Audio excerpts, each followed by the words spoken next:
Welcome students, NCERT 9th Math exercise 6.2 question number 1. Find the values of x and y and then show that AB parallel CD. From the figure,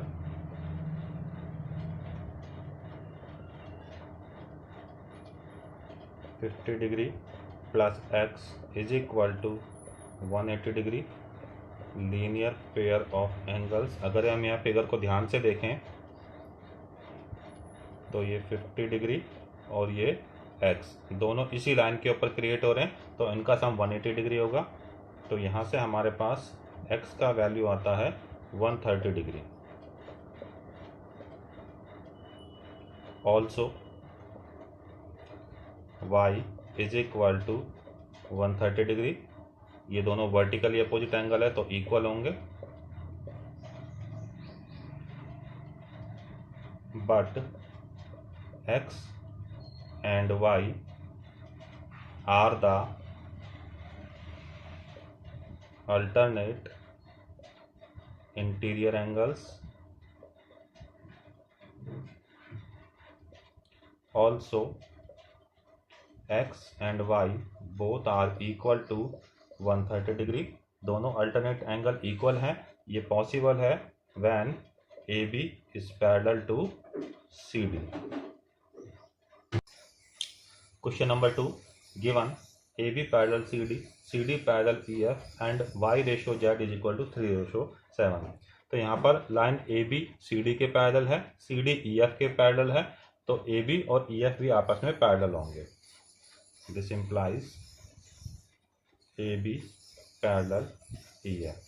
अगर AB और EF दोनों आपस में parallel है तो angle X और angle Z दोनों alternate interior angle है और ये इक्वल होंगे। So x is equal to z alternate interior angle. Also AB और CD आपस में पैरेलल है तो x और y दोनों ट्रांसवर्सल के सेम साइड हैं, तो ये दोनों एंगल सप्लीमेंट्री होंगे। Means x plus y is equal to 180 degree को interior angles.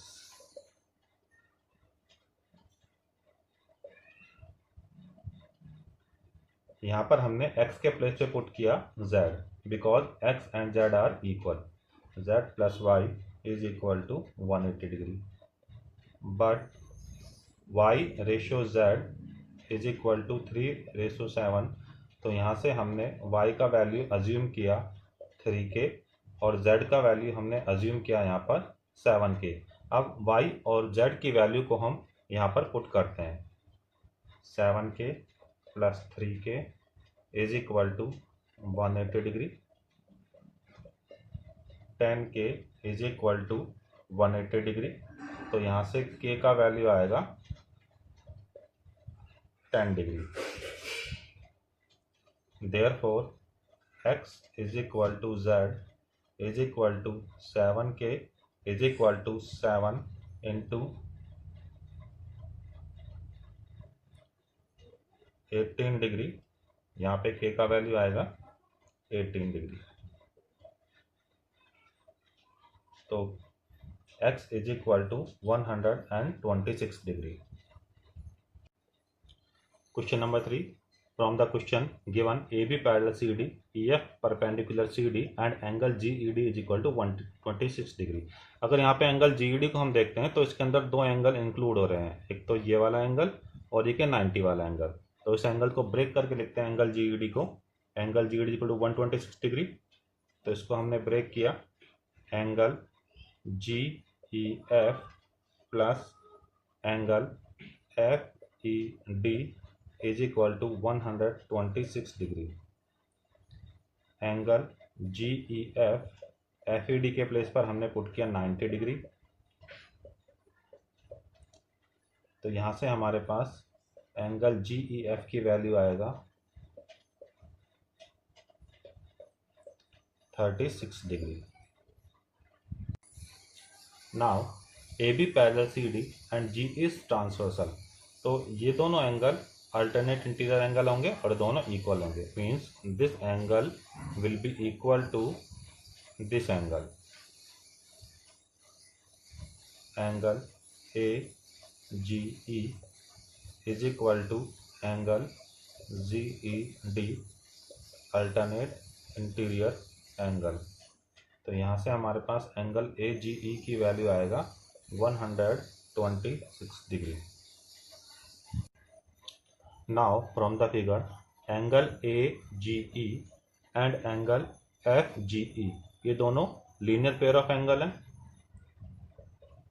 Now angle A G E and angle F G E are linear pair of angle, तो इनका सम 180 डिग्री होगा। एंगल ए जी ई की value हमने find किया था 126 degree.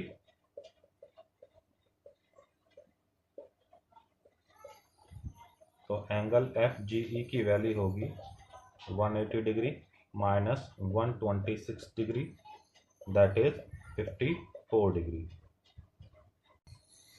Now question number 4। Question number 4 को solve करने के लिए हम यहाँ पर एक कंस्ट्रक्शन करते हैं। पॉइंट आर से हमने लाइन एस टी के पैरेलल एक लाइन ड्रॉ किया, सपोज एक्स वाई। तो यहाँ पे मेंशन करते हैं construction draw a line X Y parallel to S T through the point are.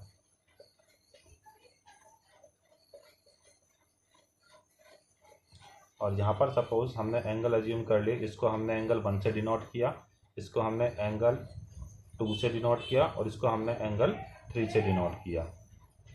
Now P Q parallel S T, ये इंफॉर्मेशन क्वेश्चन में गिवन है, and S T parallel X Y by construction. तो P Q भी parallel होगा X Y के।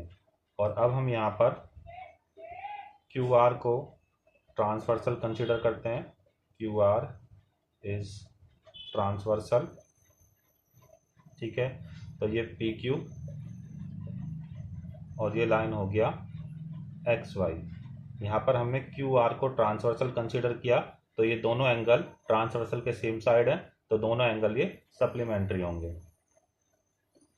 Therefore angle P Q R plus angle 1 is equal to 180 degree, reason को interior angle.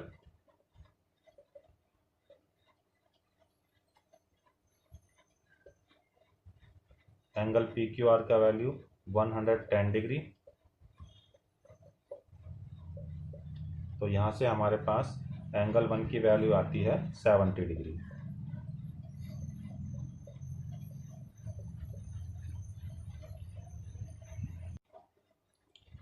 Also S T parallel X Y and S R is transversal. अब की बार हमने S R को transversal consider किया, S T और X Y को parallel लिया, तो ये दोनों एंगल ट्रांसवर्सल के सेम साइड है, तो ये दोनों एंगल सप्लीमेंट्री होंगे।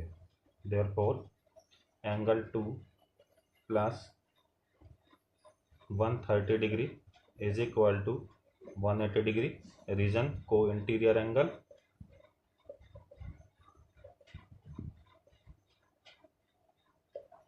तो यहाँ से हमारे पास एंगल 2 का वैल्यू आएगा 50 डिग्री।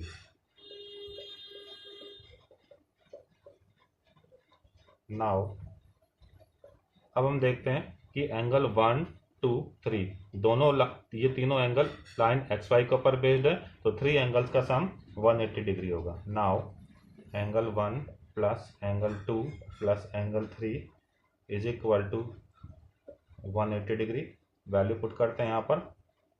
एंगल 1 की वैल्यू हमने फाइंड किया था 70 डिग्री, एंगल 2 की वैल्यू हमने फाइंड किया 50 degree, plus angle 3 is equal to 180 degree, 120 degree plus angle 3 is equal to 180 degree. तो यहाँ से हमारे पास एंगल 3 की वैल्यू आती है 60 डिग्री। अगर यहाँ पर हम एंगल 3 को बाय नेम लिखना चाहें तो angle 3 means angle QRS is equal to 60 degree. Question number 5 में AB parallel CD, PQ is transversal,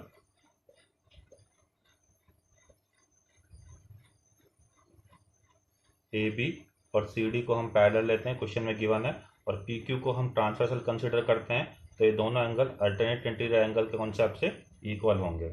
therefore angle APQ is equal to angle PQR alternate interior angle. APQ की value question में given है 50 degree, PQR की value है x और x is equal to 50 degree. AB parallel CD, अब की बार हमने PR को ट्रांसवर्सल कंसीडर किया, तो उस केस में अल्टरनेट इंटीरियर एंगल से एंगल APR और एंगल PRD ये दोनों इक्वल हो जाएंगे।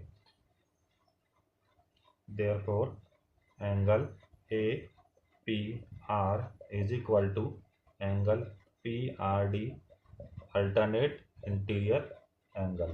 तो अगर हम APR की वैल्यू देखें तो APR एंगल में ये दोनों एंगल आ रहे हैं, यानी APR के प्लेस पे हम पुट करेंगे 50 डिग्री प्लस y, और PRD की वैल्यू क्वेश्चन में गिवन है 127 डिग्री, तो यहाँ से हमारे पास y का वैल्यू आएगा 77 degree.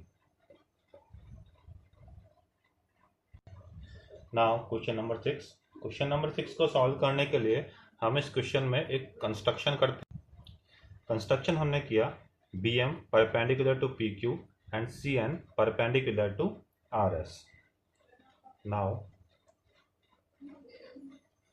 according to the law of reflection at B, angle 1 is equal to angle 2, and at C angle 3 is equal to angle 4, as PQ is parallel to RS, ये question में given है। तो जब PQ और RS parallel है तो इनके बीच में जो परपेंडिकुलर हमने ड्रॉ किया है वो भी आपस में पैरेलल होंगे। It means BM will be parallel to CN। Now consider BC as transversal, PQ और RS पैरेलल है, और हम अब BC को अगर ट्रांसवर्सल कंसीडर करें तो angle 2 will be equal to angle 3, reason होगा अल्टरनेट इंटीरियर एंगल। अब यहाँ पर हमने LHS और RHS दोनों को 2 से इंटू किया, 2 time angle 2 is equal to 2 time angle 3, इसको हम ब्रेक कर लेते हैं, angle 2 plus angle 2 is equal to angle 3 plus angle 3। यहाँ पर हम एंगल 2 के प्लेस पे पुट कर रहे हैं angle 1 is equal to angle 3, यहाँ पर एंगल 3 के प्लेस पे पुट कर रहे हैं एंगल 4। अगर हम एंगल 1 और 2 को ऐड करते हैं तो हमें मिलेगा एंगल ABC, और 3 और 4 को ऐड करेंगे तो हमें मिलेगा angle BCD। But these are the alternate interior angles। ये दोनों एंगल इक्वल भी हैं और ये दोनों एंगल अल्टरनेट भी हैं। इट मीन्स ये पॉसिबल कब होगा, जब AB पैरेलल होगा CD के।